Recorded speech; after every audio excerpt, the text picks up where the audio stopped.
자, 친구들, 기행문에 관한 국어 수업 세 번째 시간이에요. 우리가 첫 번째 시간에는 기행문을 쓰기 위한 내가 갔던 어딘가를 여행을 갔던 그 경험들을 한번 꺼내 보았었고요. 두 번째 시간에는 유홍준 교수님이 쓴 그 기행문을 보면서 기행문에 꼭 들어가야 되는 세 가지 요소, 여정, 견문, 감상에 대해서 공부를 해봤어요. 그러면 이번 시간에는 기행문을 써보는 거겠죠. 그래서 오늘은 2시간 동안, 국어 2시간 동안 여러분들이 기행문을 직접 써볼 거예요.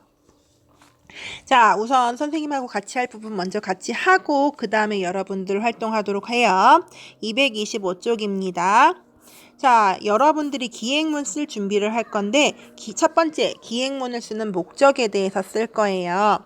여기 뭐라고 써야 될지 잘 모르겠죠. 아래쪽에 연필 친구가 하는 말을 보면은 기행문은 친구한테 여행지를 알리거나 여행지에서 느낀 감성을 오래 기억하려고 쓴대요. 알리거나 기억하기 위해서.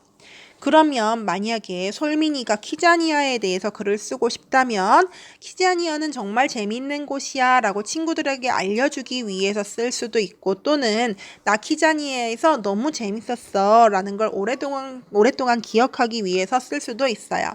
여러분들이 쓰고자 하는 기행문은 어디에 갔던 것을 왜 쓰는 걸까요? 내가 어디에 갔던 것을 오랫동안 기억하기 위해서, 또는 내가 어디에 갔던 게 이러이러했기 때문에 친구들에게 알려주고 싶어서 이렇게 목적을 쓸 수가 있을 거예요. 자, 그 다음에 여러분들이 여행을 굉장히 많이 다녔을 거예요. 그런데 하필이면 딱 그 장소를 고른 이유가 있을 겁니다. 다른 데보다 반드시 이 장소를 기행문으로 쓰고 싶었던 그 까닭을 두 번째에 적어주세요. 그 다음에 세 번째는 읽을 사람인데요. 친구들, 읽을 사람은 만약에 내가 친구들한테 내가 갔던 곳에 대해서 알리고 싶어서 글을 쓰는 거라면 읽을 사람은 친구들이 되겠지요. 그렇지 않고 만약에 내가 여행 갔던 걸 오랫동안 기억하기 위해서 쓴다면 읽을 사람은 어쩌면 친구들이 아니라 그냥 나일 수도 있어요. 내가 쓴 기행문을 누가 읽기 위해 어떤 목적으로 쓰는지에 따라 읽을 사람이 바뀝니다. 읽을 사람도 적어보세요. 아래쪽에 사진이나 입장권 따위가 필요하다고 했는데 없어도 걱정하지 마세요. 사진, 입장권 따위는 없어도 기행문을 쓸 수 있습니다. 물론 있으면 더 좋겠지요. 하지만 없어도 괜찮아요. 자, 그 다음 3번에는 기행문의 처음, 가운데, 그리고 끝까지 이렇게 세 가지로 나누어서 일단 여러분들이 글을 쓰기 전에 설계도를 쓸 건데요. 처음 부분에는 뭘 씁니까? 처음 부분에는 선생님이 지난 시간에도 이야기를 했는데 여행을 가기 전에 두근거리는 마음이라든지 아니면 여행을 갈 때까지 있었던 일들, 출발할 때의 날씨나 기분, 이런 것들, 누구랑 같이 가는지, 무엇을 타고 가는지, 이런 것들이 처음에 들어가는 거예요. 그리고 마지막으로 끝은 그 반대겠죠. 돌아오면서 있었던 일, 여행을 하고 나서 전체적으로 내가 느낀 것들, 그리고 여행 전체에서 배운 것들, 앞으로의 다짐, 이런 것들이 들어갈 거예요. 자, 그럼 중간에는 뭐가 들어가느냐? 가운데는 당연히 우리가 지난 시간에 배운 여정 견문 감상이 들어갑니다. 여정이라는 건 내가 어디에서 어디로 갔어, 그 다음엔 어디로 갔어 하는 그런 순서를 나타내는 거고요. 그 다음에 견문이라는 건 내가 보고 듣고 실제로 했던 것들이 견문이 되는 거고요. 그리고 감상이라는 거는 그런 것들을 보고 듣고 해서 어땠는지, 기분이 어땠는지, 그런 것들이 들어가겠지요. 자, 그리고 이제 여러분들이 쓰기 전에 요거를 먼저 정리를 해보도록 할게요.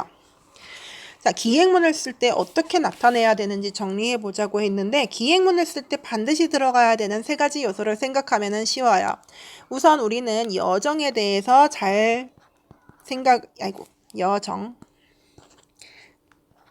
여정에 대해서 생각을 해봐야 되고요.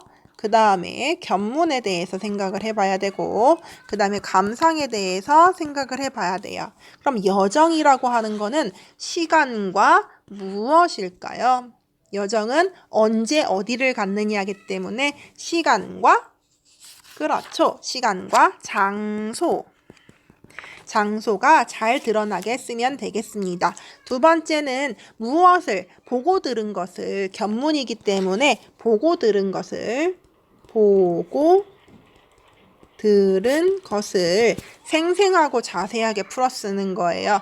나 키자니아 갔다 왔어. 한마디로 끝내는 게 아니라 설민이가 지난번에 선생님 잠깐 보여줬던 것처럼 키자니아 가서 이것도 하고 저것도 하고 뭐도 하고 뭐도 했어 하고 자세하게 쓰는 거죠. 그 다음에 세 번째는 감상이에요. 감상이라는 건 뭐예요? 내가 생각한 것이나 느낌이죠. 생각이나 느낌도 함께 쓴다. 이렇게 쓰면은 여러분들이 그 기행문을 아주 잘 쓸 수 있을 거예요. 자, 이제부터는 여러분들이 할 일들만 남았어요. 여러분들이 지난번에 선택했던 여행지에 대해서 처음, 가운데, 끝.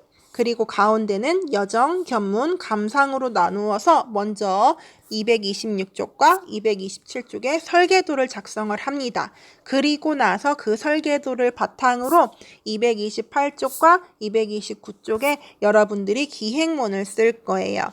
예쁜 제목, 멋있는 제목도 붙여주세요.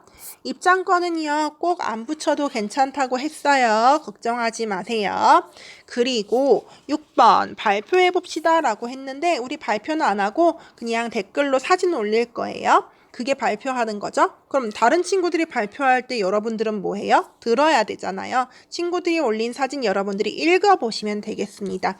그리고 이 밑에 7번을 하면 되겠지요. 친구 이름 여러분들이 읽은 기행문 두 가지를 친구 이름 적고 그 다음에 각각 매우 그렇다, 좀 더 노력해야 된다로 한번 쭉 평가를 해보세요. 여기까지 하면은 오늘 수업이 끝이 납니다. 그래서 오늘 여러분들이 인터넷에 댓글에 올려야 되는 클래스팅 밴드에 댓글에 올려야 되는 거는 뭐죠? 요거죠? 요거 기행문 다 쓰고 나면 올려주세요. 그럼 여러분들의 생생한 여행기 선생님 기다리고 있을게요.